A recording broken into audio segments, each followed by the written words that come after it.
Hello guys, welcome back. आज मैं जो बात करूँगा, मुझको भूख नहीं लगती, दूध नहीं पीते और बहुत ज़्यादा परेशान करते हैं। बच्चों की भूख बढ़ाने के लिए एपेटाइट को बढ़ाने के लिए कौन से ड्रॉप का इस्तेमाल करते हैं, चाहिए तो वीडियो को लास्ट तक जरूर देखें। तो गाइस, आज हम बात करेंगे बच्चों के भूख बढ़ाने के लिए ड्रॉप के बारे में।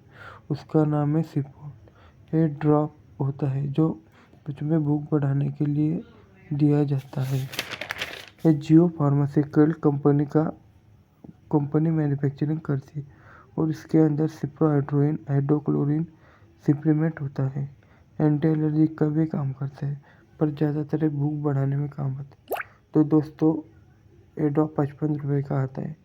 तो आप 5 से मतलब 1 से 2 साल तक बच्चों के लिए 2-2 बूंद 3 टाइम इसको दे सकते हैं दोस्तों।